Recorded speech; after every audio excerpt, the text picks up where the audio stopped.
Men özüm Baroncha avulun yaşauşысы. Biz bir neşe ata bolup, özlerimizin balalarımız şunda uzun yoldu kıskartıp, akelip, соревнованияга неге тренировкаларга akelemiz.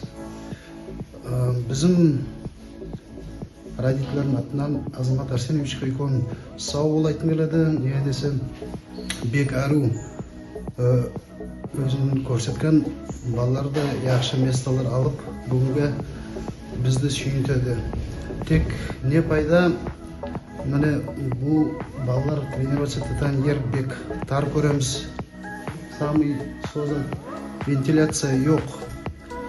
Болшыр терге түсіп біздің балалар тренироваться етеді, там да терлейді. Сонан себептен аурулар да болады балалардың үстіне. Лишай шығады, не шығады. Соның ішінде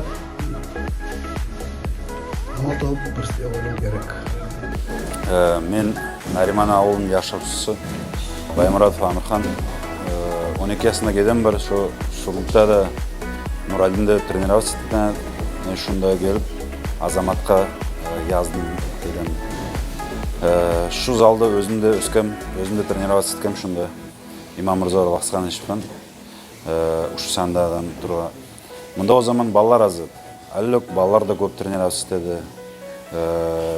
80 квадрат помещение азды ойлайым. Көмек ету керекміз ойлайым. Шында бір құлқар етіп, или басқа залға көшіп. Мына келіп қараған заманда бек тұншық өзімде қарайым арада бірді балаларға қайтып тренироваться етеді. Бек күшіп терлейділер, вытяжка керек. Менің ойым солай. Азаматтан тұрда айтым келеді. Бек әрі тренер, оншақым затлар шықты, чемпионлар шықты. Соң үшін әкеліп шында язбашын. Біздің ямыстан керек көмекті біз етерміз. Басқа халықта подключаться етсе әрі оларды ойлайым. Мен мұнда келетерім уже екінші олай.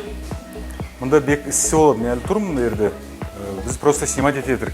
Мұнда уже душно іссі, не терлетерім прямо. На сегодняшний день в этом спортзале у нас тренируется около 120 детей от 6 до 16 лет. Приезжают нам с соседних сел, с Наримана, с Боранчи, с Батыр-Мырзы, с Калинина, с Харасу. Есть очень много талантливых, способных ребят, которые хотят тренироваться, развиваться. Наши спортсмены стабильно участвуют ежемесячно на соревнованиях различного уровня, на межрегиональных, республиканских, всероссийских соревнованиях. На сегодняшний день есть победители, призеры престижных соревнований и турниров.